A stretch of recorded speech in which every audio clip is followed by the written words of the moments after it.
Okay, and we're live. Ready to go? Yeah. Okay. All right. Fantastic. Well, everybody, thank you so much for joining us for our second virtual workshop with the Virginia Beach Chorale. I am your host for the evening, Joe Simmons, and I use that term very, very loosely because I'm going to be doing very, very little talking. Tonight's subject is Conducting 101. And like most of you, I started singing in choirs at a very young age and continued through elementary school, what was then called junior high school, now is middle school, and then into high school. And what I thought about conducting was basically someone picks out some music and waves their arms around and keeps the beat. Then I got to college and I had the privilege of taking a conducting class. And folks, I'm here to tell you, I have never worked harder on a class in my entire life. There is so much more that goes into conducting than keeping the beat. There is song selection, rehearsal preparation. The hours that a conductor spends preparing for a rehearsal pale in comparison to the hours actually spent on the rehearsal itself. The conductor will go over what parts of the music he or she wants to rehearse at a particular time during the evening, how much time to spend, how much time to spend with the sopranos, how much time to spend with the altos. We can't leave the men doing nothing for long or they're gonna tune out and get bored. So how do we keep it all together? And then how do we squeeze it all in before 9 o'clock? There's a lot of work that goes into conducting and a lot of training. I know Don's not gonna focus on that tonight, but I wanted to just throw that out there so that you know when we are doing our rehearsals, whether we are live or virtual, that he has put a lot of work into what he plans to do with each particular evening of rehearsal. I am really excited to see what he shares with us tonight. So without further ado, I'm going to stop my talking and let Don start his. Here is Dr. Don Krudop. Thank you, Joe, and good evening, everybody. It's good to see you here. Thank you so much for being with us. We're going to try and talk about all sorts of elements regarding conducting, not so much the training, not so much about beat patterns and that kind of thing, but a lot of subjects. I tend to look at conductors as the ultimate multitaskers because, and we'll see, I have a couple of illustrations for you that it's not just standing up front and waving your arms around until the music stops. So we'll start to have a slideshow for us to follow, and we'll make sure that everybody gets to see it. So here we go. And tell them, let us know if you're not able to see this slideshow. Okay, here we go.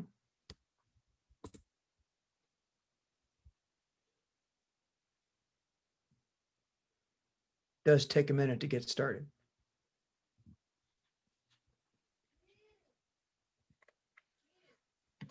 And while it is getting started, Don, I will mention, if you do have questions tonight, please do enter those into the chat window. Don will be monitoring the chat, as will Christine, and we will be sure and get to questions after Don's presentation. So don't be shy. If you do have a question, be sure and ask. And I'm assuming everybody can see what's going on. If you can see, maybe give me a nod so I know. Okay, good. So we're going to talk about, the theme is Conducting 101, but I've titled this slideshow Conducting Electricity. A little bit of a play on words there, but we'll find out about what conducting electricity is as we move through. So first of all, for those of you who may not know me, allow me to introduce myself. I'm Don Krudop. I'm the artistic director of the Virginia Beach Chorale and the director of choral activities at Regent University. Before 2019, I was also the chair of the vocal strand at the Visual and Performing Arts Academy at Salem High School. This is my 46th year of teaching, so I've been doing it a little while, and haven't been conducting quite that long, but some time. So, oh, and yes, by the way, if you have the time and the inclination, please visit my website, www.donkrudop.com. I would appreciate that a whole lot. So Here's a little description of our workshop. The question is, how do we electrify our choirs and lead them to more expressive and artistic performances? Well, the way we do that is by a lot of hard work, a lot of training, a lot of practice. We develop a finely tuned and effective personal style of conducting that will communicate our intent to our choirs clearly, effectively, and musically. When we do that as conductors, that will allow our singers to respond in that same way, clearly, effectively, and musically, artistically. That's what we're after. So tonight, we're going to talk about conducting mastery, kinesics, subject near and dear to my heart, verbal imagery, also a subject near and dear to my heart. Those of you who know I talk a lot. Diction and articulation, text use, repertoire selection, and ensemble bond. How do we get our singers to feel close to one another? And you'll notice I have the traditional cartoon up there for the conductor's instructions of wave the music or wave the stick till the music stops, then turn around and bow. And we have a couple others. This is something no orchestra member has ever said. Thank God that guy with the stick is here. And some more directions. And finally, one of the great maestros of conducting of all time. And if that doesn't look familiar to you, perhaps when we're done, go on Google and search for Bugs Bunny conducting. There we go. So the first question is, what are we conveying? What do we want when we step in front of the choir in our ensemble? What is it that we want each individual member to take away from that experience that night, and in each night or each afternoon, each day, each session that we work with them? What do we want them to get out of that in the short run, but also in the long run? What's our goal? What are we trying to get across to them? And then the question on top of that is, how are we conducting? The question is, are we using a masterful technique and an artistically expressive personal style to be the most effective leader possible? You can have one and not the other, or vice versa. And that doesn't make for the complete picture. We have to master our technique, and then we have to have an artistically expressive personal style of conducting to really be an effective leader with the choir that we want to, when we want to give them the most possible productive, musical, emotional, expressive experience. So those are the two biggies. So we have to master the technique of conducting and then work that into our own personal style of conducting. Everybody's style is individual. I've heard any number of conducting teachers say there's no wrong way to conduct as long as you've mastered the technique and you have, as I've said here, an artistically expressive personal style. Other than that, it's pretty much an open realm. So the question is, what is conducting electricity? What makes it up? Well, these are the elements of it: mastery of conducting, kinesics, verbal imagery, diction and articulation, text use by the choir, choosing repertoire, and creating that ensemble bond, making your choir feel loved by you and that they love each other. So my definition: conducting electricity results when the musical leader of an ensemble employs a variety of techniques in a highly efficient manner. Such application may result in a fully artistic response from the ensemble with excellence in both the technical and emotionally expressive components. And those are two very different things. I have heard choirs that are technically mind-blowing. They are awesome ensembles, emotionally dry and cold. There was nothing coming from the heart at all. It was simply a spewing, a reproduction of notes and words, and that's not what we want. The same thing goes for the other side. I have seen choirs be incredibly expressive, but not sing very well. So both of those components are very important, that they sing technically well and that they sing expressively well, which means we have to conduct technically well and expressively well. A definition: conducting is the art of leading a musical ensemble through the use of nonverbal communication. Now, in rehearsal, obviously, we're going to be verbal. We have to speak to them. There are times we have to explain things, or sometimes we have to come down on them a little bit. But true conducting, what we're going to do in a concert, in the dress rehearsal, to the most effective or most efficient way, is nonverbal communication. What we do with our hands, what we do with our face, what we do with our body language to lead and convey the musicality, the technical ends and the expressive ends. Here's point one. When you conduct, the mastery of technique has to come first. We have to know the beat patterns. We have to know when to use different beat patterns. We have to know what the beat patterns are, know how to do cutoffs, how to do attacks, releases, decrescendo, crescendo, accelerando, decelerando, all of those technical elements of how to lead the choir without saying anything, just from your body language, from your facial expression, from the gestures that you make with your hands. That mastery of technique must come first. One of the best ways to do that, obviously would be to find a local institution of higher learning, college, university, and take a course in conducting or multiple courses in conducting. Most universities and colleges offer at least 2 semesters of undergraduate level conducting. They will teach beat patterns and baton technique. Most people conduct right-handed. The tradition says that we conduct right-handed. However, there are those of us who are left-handed who say, a pox on you, and we conduct left-handed because it feels more natural and it comes across more expressively that way. So from my standpoint, that's your choice. If you are left-handed and want to conduct left-handed, fine.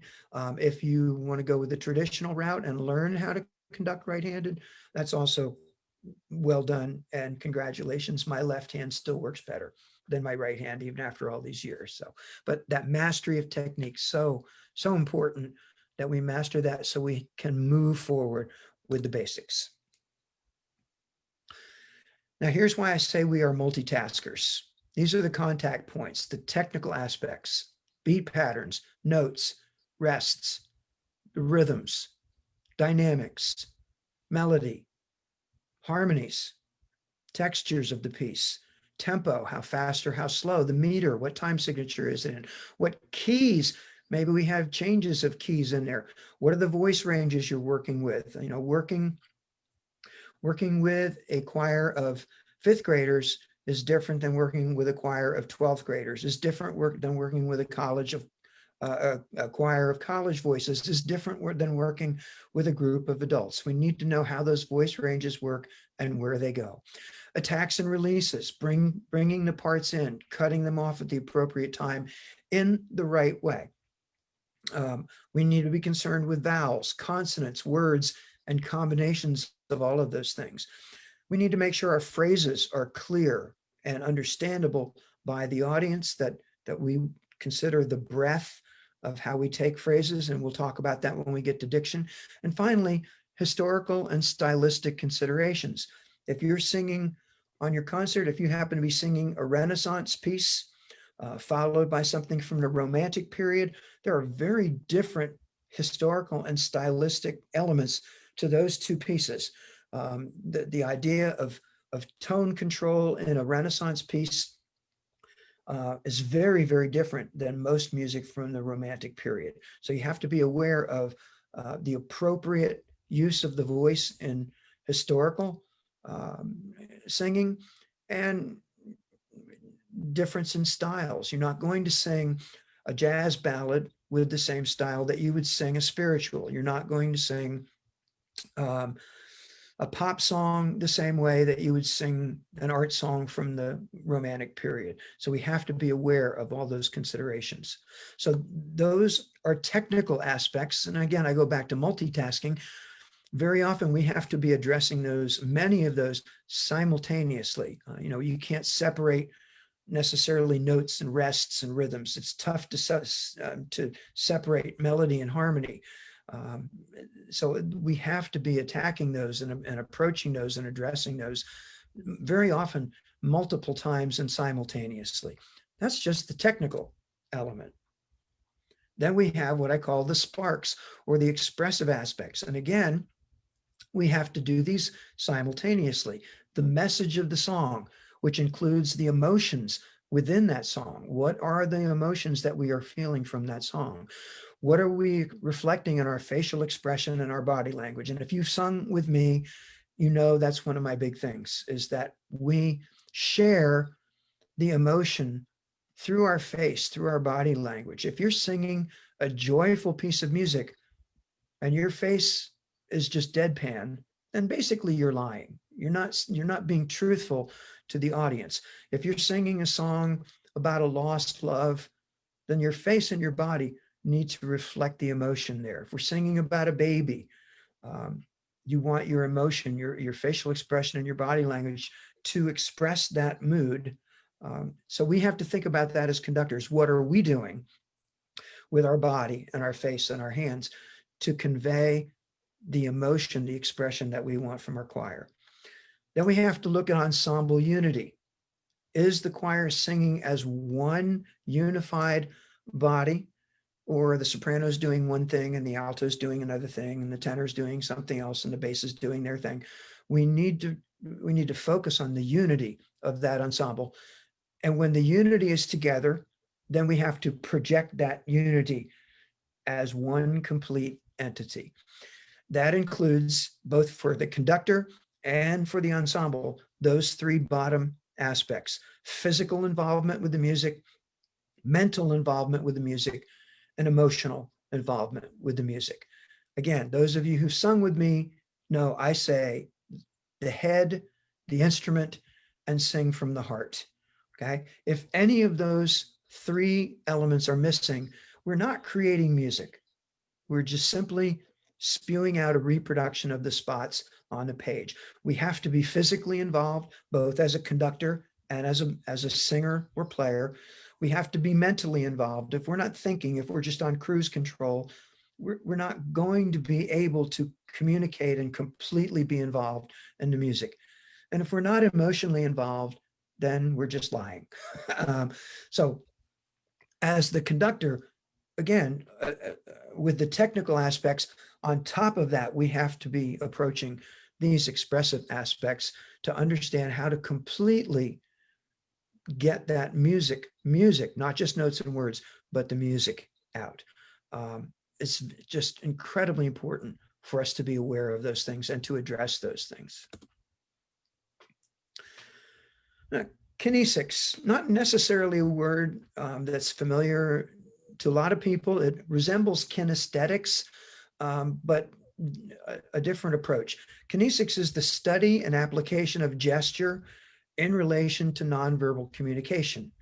So the idea being, how do we use gesture to communicate without being verbal about it? What are the elements of body language or facial expression or hand gestures that we use to communicate with our ensemble and do it effectively? So when we do that, well, before we get to that, a simple definition of kinesics in relation to conducting is what they see is what you get.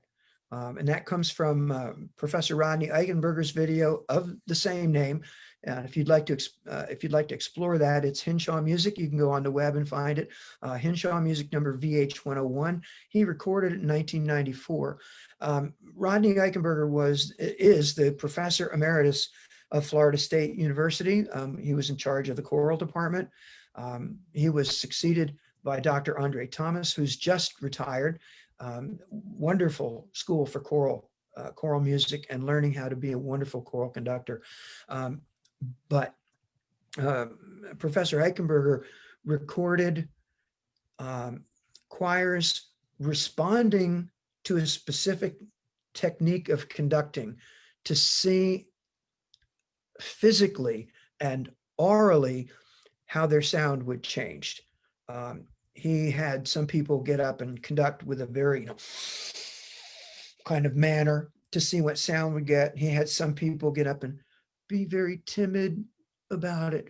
And you could hear the difference in those choirs. The choirs were not told why they were doing that or what was going to happen. They were only told to respond to the conducting that they saw. And it's amazing to watch the difference when that happens. So check that out. What they see is what you get. Rodney Eichenberger. And I have found that to be true. The way we conduct affects the sound that we get back from our choirs. Okay. Now, the flow of current, number one. As you explore kinesics and your personal conducting technique, and one of the, again, in addition to taking a course, one of the most effective and possibly painful ways of improving your conducting is to do it in a mirror and watch yourself conduct, or videotape yourself and watch the recording. Because then you're not trying to do it at the same time. You're watching it and you can see where the strong points of your style are and where the weak points are, what needs work, what needs improvement. So, but as you explore kinesics, this idea of gesture communication and your own personal conducting technique, you want to become aware of how clear are your gestures. Let's talk about beat pattern. If your beat pattern is not clear, where is the beat? How are people going to be able to follow this rhythmically accurately? You want to have a nice, clear beat pattern. So how clear are your gestures? Is your cutoff sharp? Or is it kind of there? So how clear are your gestures? The efficacy of your gestures, how efficient are you? If you look like a giant bird, that's not necessarily the most efficient way of getting conducting. If you can keep your beat pattern small and be efficient with your gestures, it's easier for the choir to follow you and your arms won't get tired either. So how efficient are the gestures that you're using to conduct? Appropriateness. That's a personal, individual kind of thing, but we always have to be aware of societal ideas. As we travel to different parts of the country or different countries, we find that some gestures that we're used to using every day in America are actually offensive in other countries. Some gestures that we've used for years and decades have grown to take on a meaning just in recent history that indicates a level of offensiveness. So we need to be careful about what gestures we're using and make sure that they're appropriate for the setting, appropriate for what we're trying to do as a conductor. The meaning and message of your gesture. Make sure that you know that your gesture has the meaning and the message that you want it to have. And those will come in the next couple as well. Consistency. Is your message consistent between what you're doing with your hand, what you're doing with your face, what you're doing with your body language? For instance, this is more a verbal and a body language kind of thing. But if you get to the end of a song and the choir says, wow, did we do good on that song? And you go, yes, you did. Then you're not being consistent. Okay. Why, yes, that was wonderful. And most of the time, the body is going to tell the truth. We may say, yes, that was wonderful, but if the head is doing this, we're not being consistent in our gesture. So we want to make sure that consistency is there between what we're doing with our hands, what we're doing with our face, and what we're doing with our body. And finally, does the ensemble understand the intention of your meaning? You may think it's clear as a bell. But if the choir doesn't understand, or the band, orchestra, whatever the ensemble is, if they don't understand the intent of your gesture, then it's lost. You can clarify it. You can say, when I do thus and so, here's what I mean. It would be more efficient and probably more expressive if you could find another gesture that will make that point without having to explain it to them. So all of those points, again, in a mirror, on a videotape, record yourself conducting, watch yourself conducting, and see if your gestures and your body language and your facial expression seem to make sense to you. If they make sense to you, chances are they'll make sense to the choir. If you're confused a little bit about, well, that's not exactly what I think it needs to be, then perhaps it's not as clear as what you think it is in your mind. So we need to think about that. The second flow of current is knowing your body. Great way to do that is by exploring the Alexander technique. The Alexander technique, named for Francis Matthias Alexander, who lived from 1869 to 1955. The Alexander technique is a method of rediscovering, let's put it that way, rediscovering your body and what it's doing and why it's doing it. Very often, in life with almost anything, if we do something over and over again, if we just consistently do something, eventually we kind of take it for granted. I don't want to say ignore it, but we just become unaware of it because it's so much a part of what we do that we don't notice it anymore. Well, we live in this body 24/7. We live in this body. And there are things that we do that we become unaware of simply because we do them constantly. I took a workshop in the Alexander technique about 15 years ago, I guess. No, it was longer than that. Doesn't matter. And I found I was doing something that I was totally unaware of.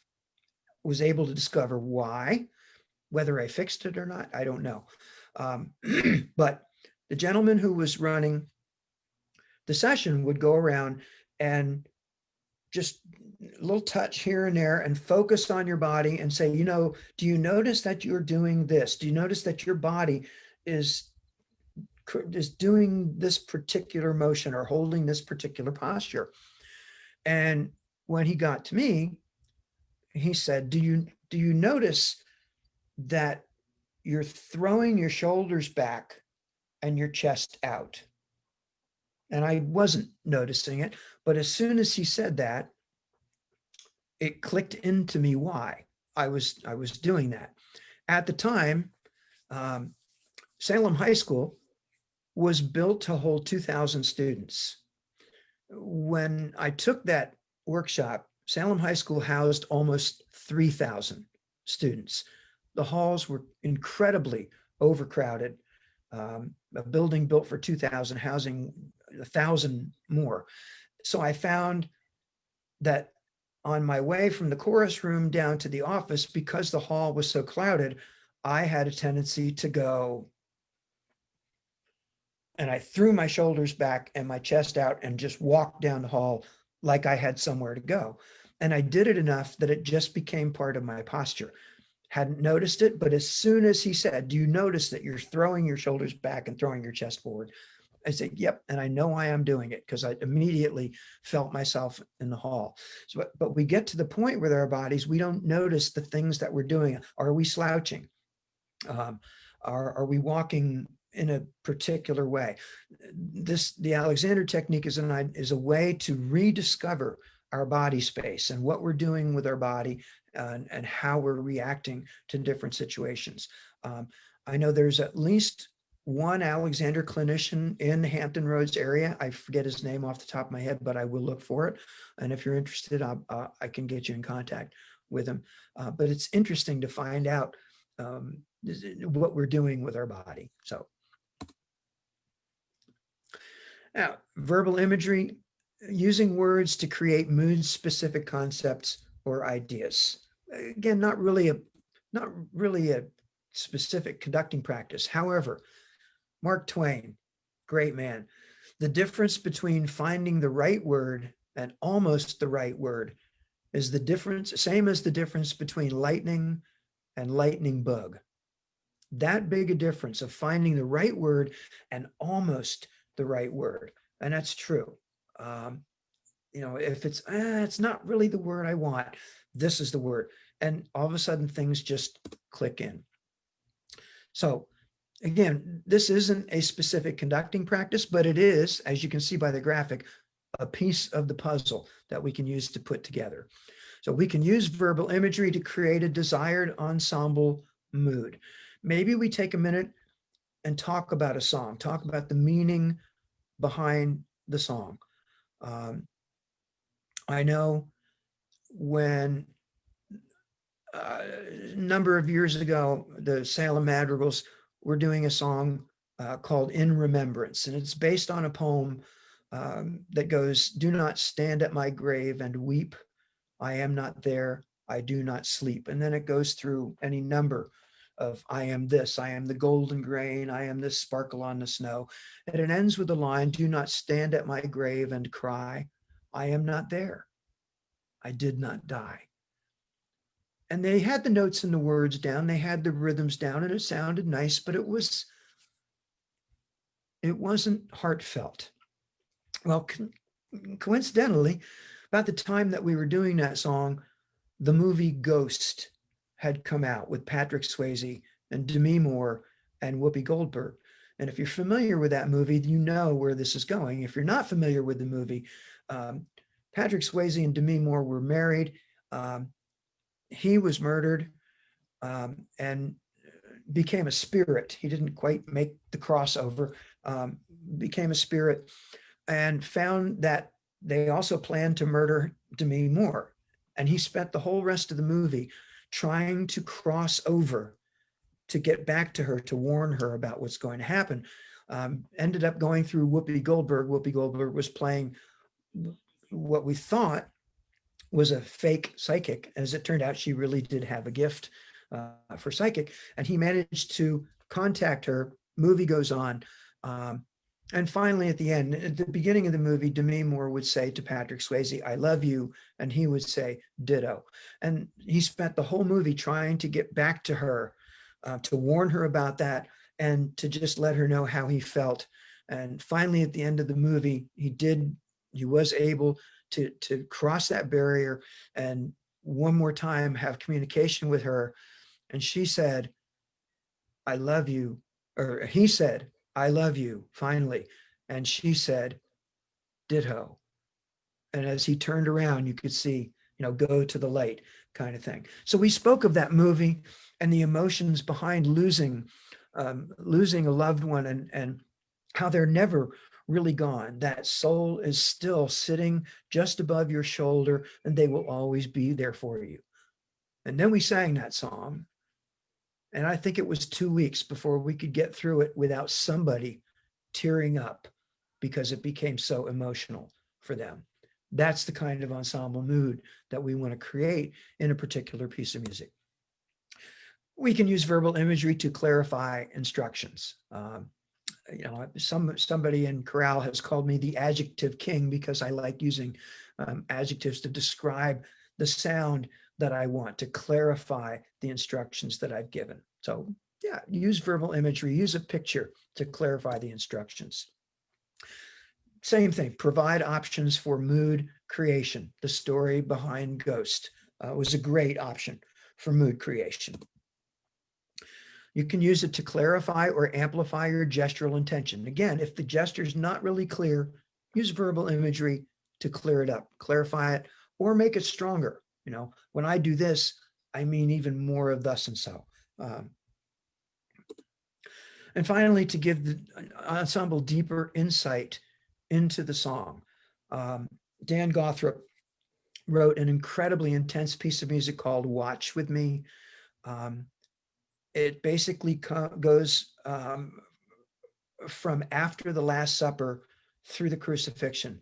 But you don't see very much of Jesus Christ, actually. All you see of him is at the beginning of each verse, he sings one line, "Tarry here and watch with me." If you think back to the Garden of Gethsemane, you said, "Can you not watch with me 1 hour?" tarry here and watch with me. And it goes through Maundy Thursday and Good Friday. And at the end of each verse,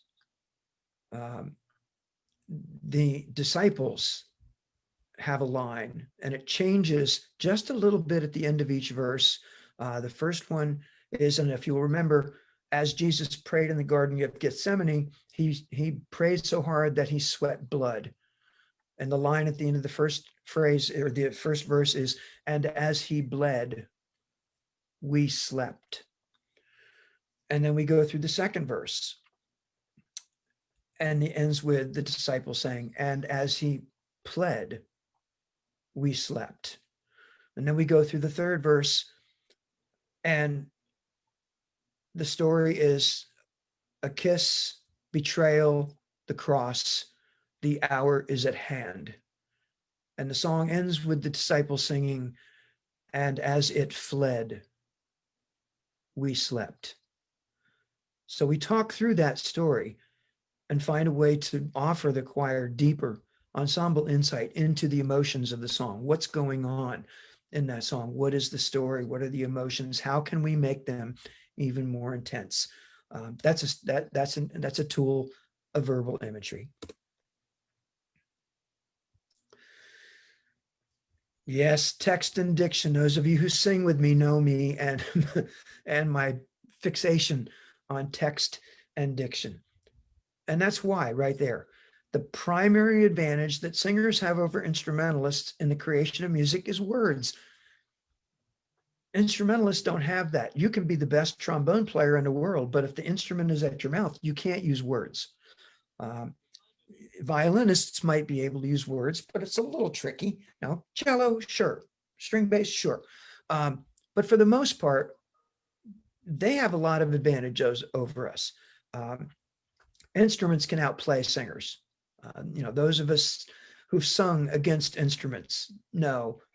In chorale, we might have 5 instruments and they can outplay 90 or 100 singers.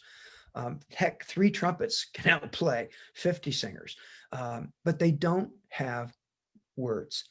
And it's important for us to get the words across to the audience because that is our primary advantage right there. So getting those words across to the audience includes properly formed vowels. Mismatched vowels can cause pitch problems. Mismatched vowels can cause misunderstanding of words. They can change the entire meaning of a song if the audience misunderstands the words. We have to have matched ensemble vowels. If somebody's singing ah and somebody's singing and somebody's singing oh, we have those 3 different vowels, you're not going to have a unit sound within that section. So we have to have those matched ensemble vowels. We have to have accented consonant articulation, overdoing the consonants. Very often we tend to sing for ourselves. And that's one of the things that I think we really need to overcome. When we sing, we're not really singing for ourselves. We are singing for the audience. We want to convey the meaning of the song, the words of the song to the audience. So when we sing for ourselves, yes, we do it for pleasure. Singing in the shower, singing while we're doing work around the house, around the yard, that's great. But when there's an audience, then it becomes not about us singing for ourselves. It becomes about us singing for them. And the idea there is to get the words, get the message of the song across to the audience. And we have to do accented consonant articulation. I tend to think of consonants like stage makeup for singers. If you've ever been in a play or a musical and had to wear stage makeup, you know how garish it looks off stage. But on stage, it looks normal because of the way the lights, those bright lights tend to wash out our faces. Well, our consonants in singing are our stage makeup. We have to go out on stage and overdo those consonants so that the words are clear to the audience and they understand what the words are. If the audience doesn't understand the words, then why are we singing the song? I mean, that's the point of it. Even if it's nonsense syllables, we want to make sure that they understand. If it's a foreign language, we want them to understand what the language is. If we sing a song in German and after the concert, somebody goes, "Hey, that was great Spanish, man," then we failed. We want them to understand that what we sang was German, and consonants will help do that for us. We have to have clarity of text production. Again, the words have to be clear. We want the audience to understand what's going on. We have to get that out of the choir, get them comfortable over articulating those consonants so they come across. Communication of the message. The words are the message of the song. That's what we want to get across to the audience. It's so important that we do that. And finally, we need to consider in text and diction appropriate phrasing for breath and texture and meaning and expression and clarity. Might be a short phrase, might be an extra long phrase, but we need to look at those before we get up in front of the ensemble. We need to look at those and decide where the breaths fall that will make sense lyrically. One of the most impressive expressions of work and diction I've ever seen. I was lucky enough in 1997 to go watch a week of Robert Shaw in New York. And I tend to think that the words life-changing experience are overused, but musically for me, this was a life-changing experience. I have never looked at text and diction the same after watching Robert Shaw work for a week. There was one spot, I don't even remember the movement. They were doing the Mendelssohn's oratorio Elijah. I don't even remember the movement at this point. I just remember him working with the choir over and over again. That's not enough articulation of the consonants. No, it's not enough. It's not enough. And I was watching the choir work thinking, this is way too much. The man is in his 80s. Maybe he's having hearing problems, but this is way too much. It's, I understand overdue articulation, but this is way too much. Well, then he brought the orchestra in. And it was perfect. Absolutely perfect. The overdoing of that articulation to that level was where it needed to be to cut through the texture of the orchestra. And I just kind of sat back and went, you fool. Because doubting Robert Shaw. So I learned not to doubt Robert Shaw.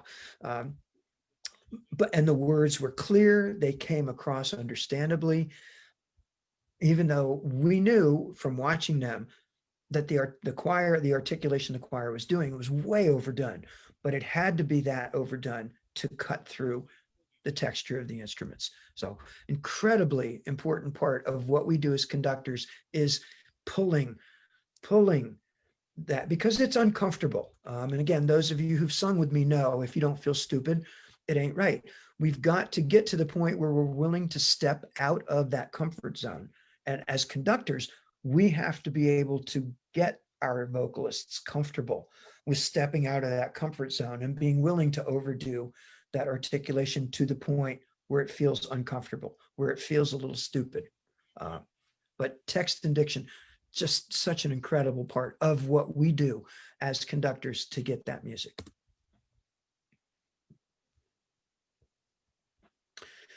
Choosing repertoire. This can be a great part of it.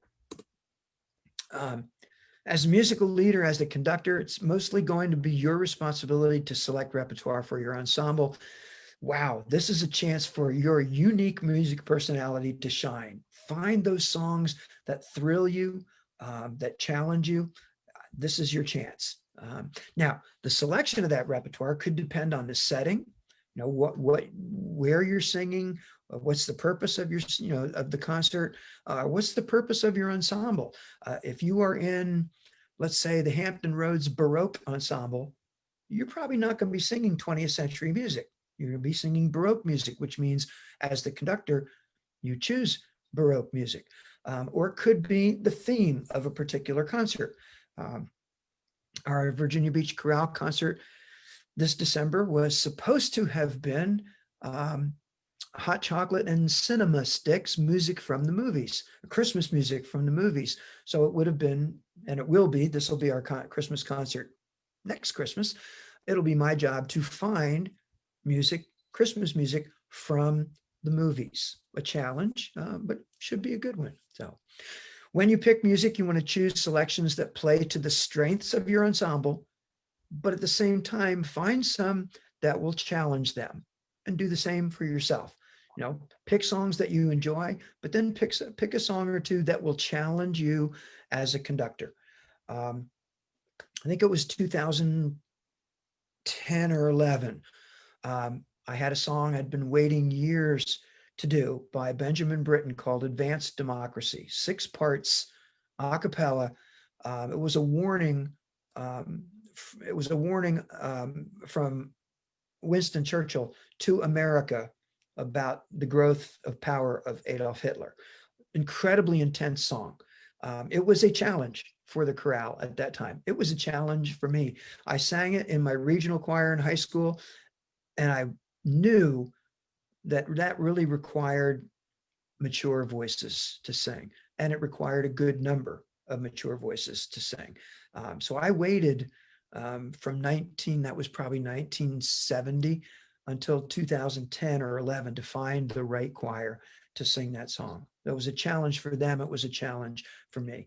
Give that opportunity to yourself. Find some songs that challenge you as a conductor. And yeah, there's nothing wrong with fun for you and for the ensemble. Everybody's definition of fun is different. I think last year in Virginia Beach Chorale, I think last year probably doing Bohemian Rhapsody, even as hard as it was fun for all of us. It was fun for me and challenging, and I think it was fun for the chorale, but also challenging. Lots of different songs can do that. We're doing an arrangement right now of the William Tell Overture, the Lone Ranger theme. That's fun. It's a little goofy, but it's a fun piece to work on. So there's nothing wrong with that. A few other points. This is a biggie. When you pick music, you have a nearly infinite number of choices. Look for quality music. There's a lot of schlock out there. There are a lot of poorly done arrangements. There are a lot of, I wrote this for the money arrangements. Find quality songs, find quality arrangements. I'll give you an example. A few years ago at Salem High School, I found a women's arrangement of the Journey song, Don't Stop Believing. Great rock song. The arrangement was so poorly done, we ended up calling it the Idiot song because it was just a poor arrangement. And I never should have picked it, but I did. Everybody makes mistakes. That was one of them. Great song, just really not a good arrangement. And when you pick music, display respect for the musicianship of your vocalists. Find those quality arrangements. Think highly of them. When you respect them, then what goes around comes around. It never ceases to amaze me how with some numbers that I have challenged Virginia Beach Chorale, and they have never failed to rise. There are songs that I've chosen and like, oh, I don't know, but they always rise to meet the challenge. Same thing with my Regent choirs this semester. I picked a couple of songs and in my head went, they are rising to the challenge, and I'm so proud of them for the work that they've done to do that. But yes, display respect for your musicians. It will come back in turn.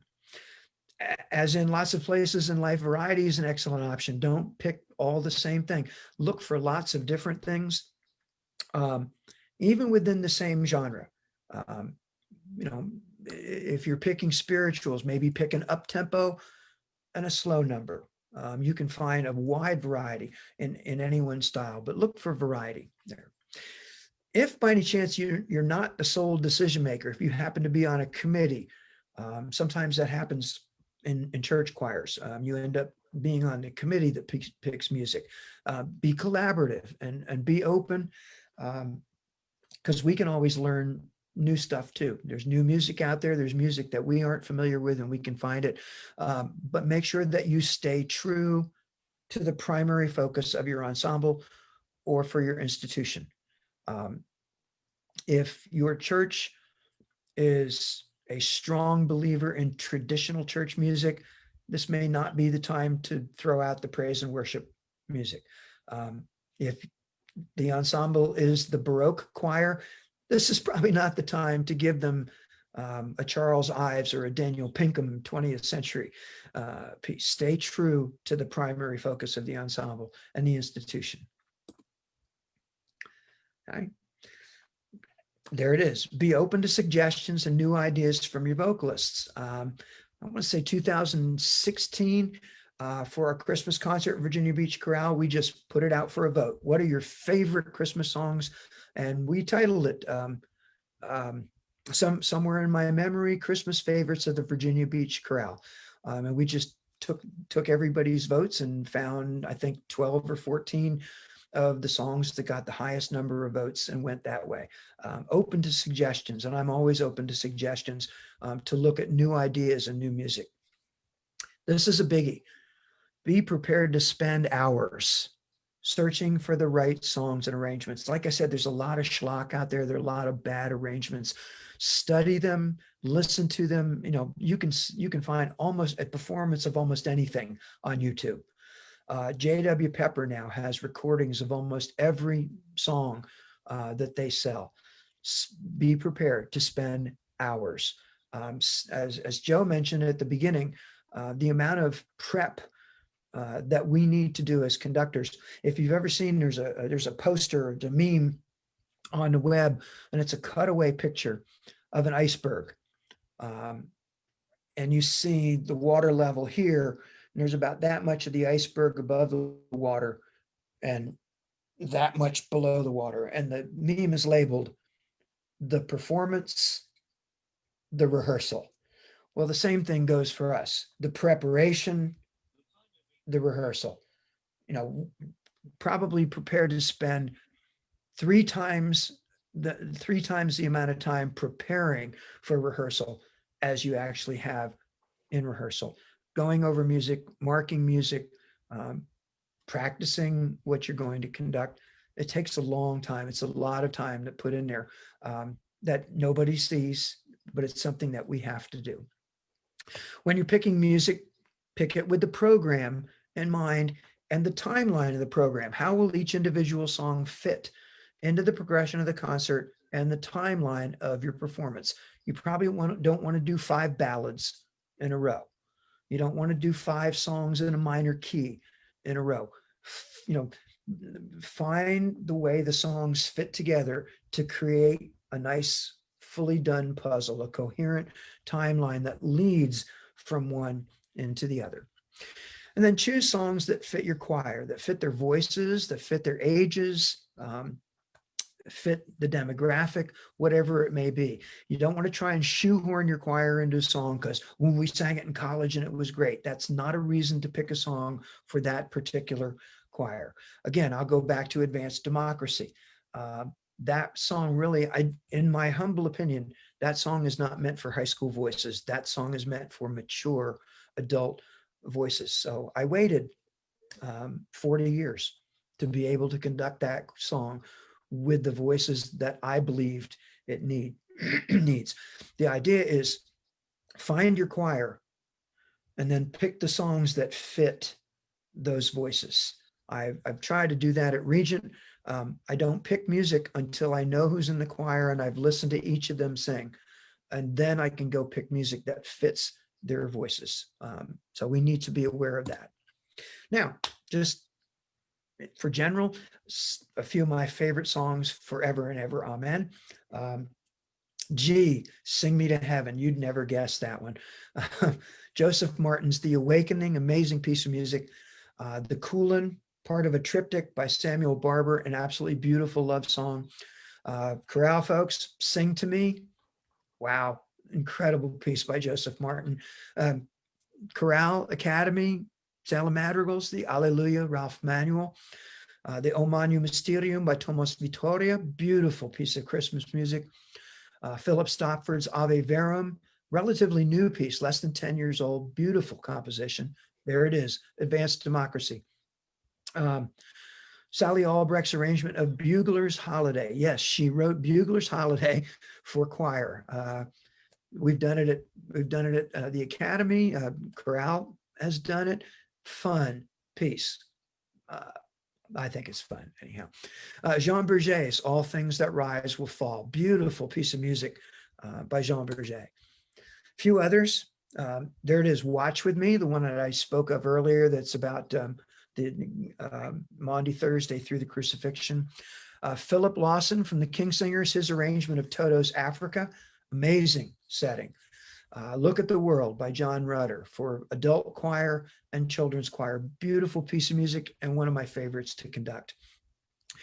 Kirby Shaw's arrangement of the jazz ballad, Their Hearts Were Full of Spring. Beautiful love song, beautiful story. Philip James's By the Waters of Babylon, telling the story of the Hebrews' enslavement by those in Babylon and how they were freed.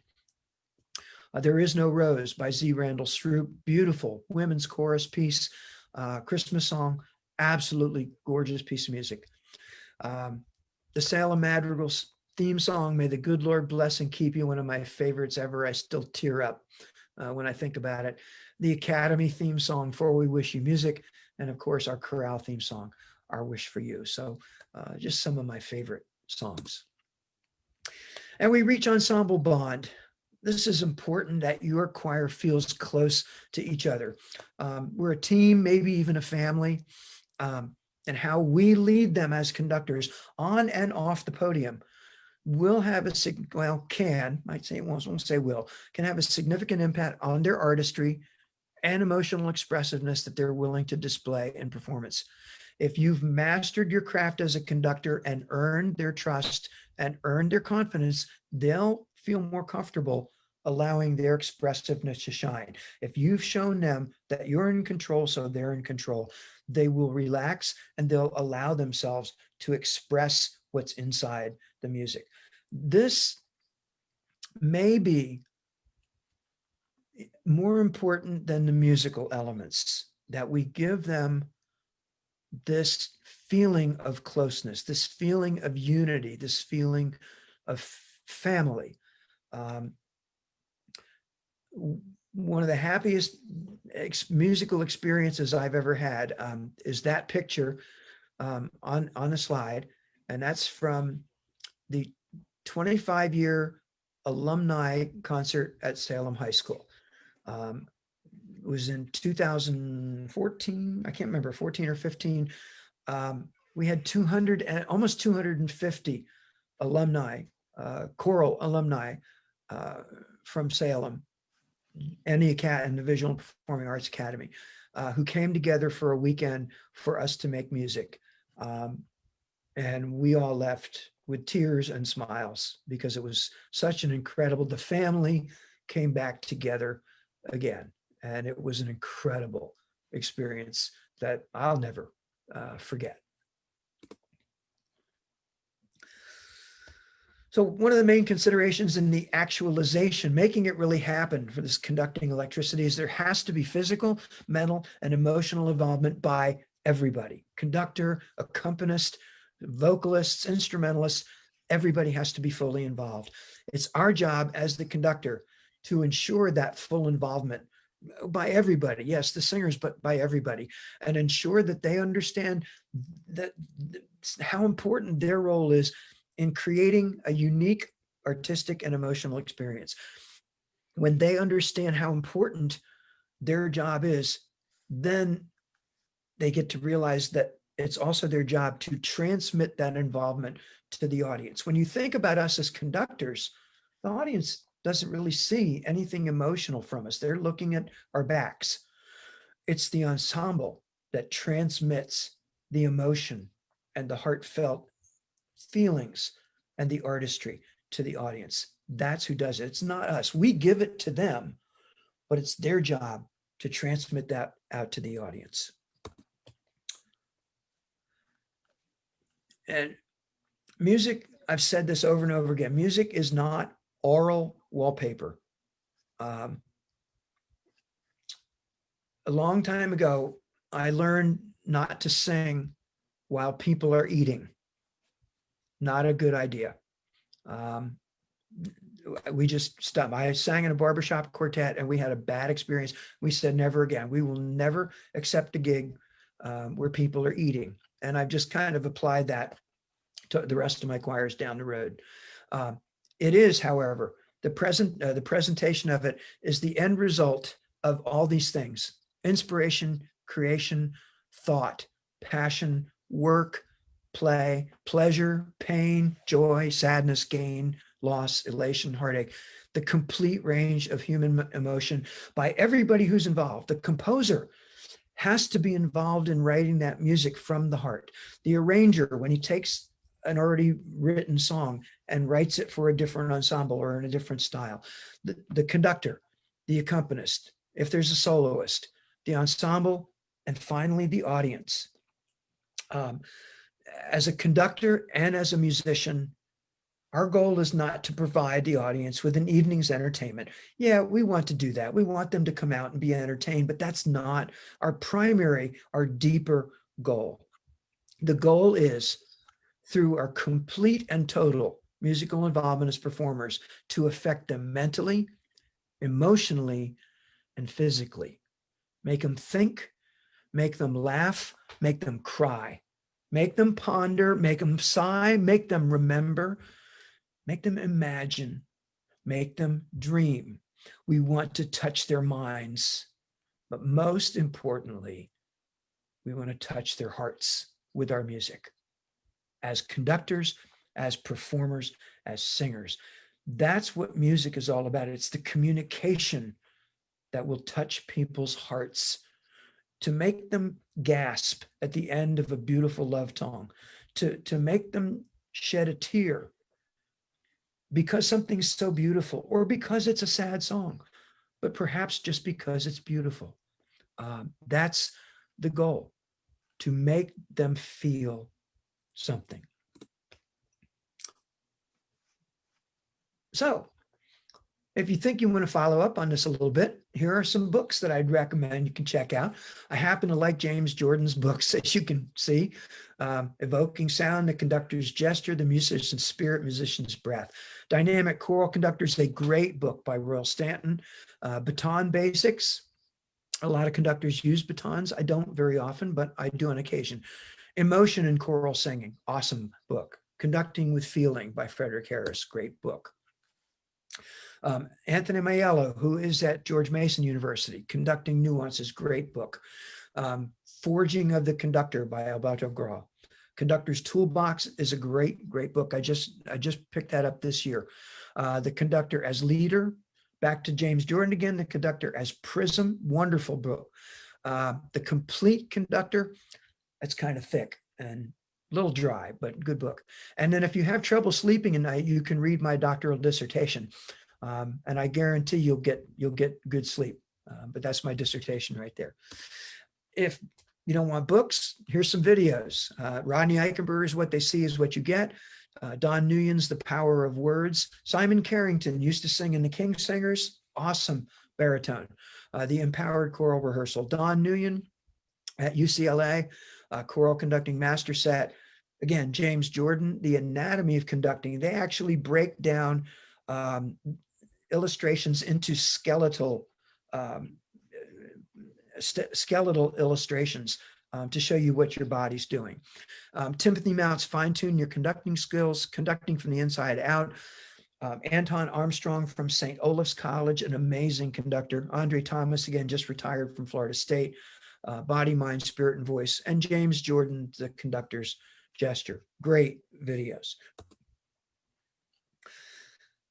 In closing, I want to say thank you so much for taking some time to spend tonight. I hope it was helpful for you.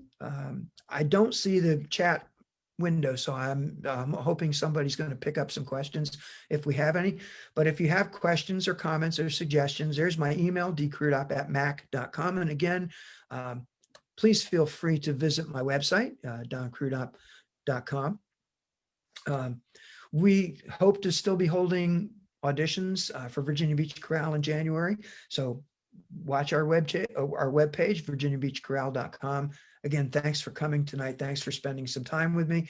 Thanks for Virginia Beach Chorale for allowing me this time to do this. And keep singing. We'll see you all. Thank you so very much, Don. Appreciate your time, and love the story about Robert Shaw. Actually, the instructor I was talking about earlier, right before you started, who taught my conducting class, had the privilege of singing with Robert Shaw down in Atlanta with the Atlanta Symphony. And so that inspired him to inspire me. So I feel like I'm, I don't know how many degrees of separation that is between Robert Shaw and me, but I'd like to feel like I was able to study with him, even though I didn't actually do so. But I don't think we have any questions. So I guess we can dismiss at this time. Thank you so much for your time, sir. My pleasure. Thank you again. Everybody stay safe, please.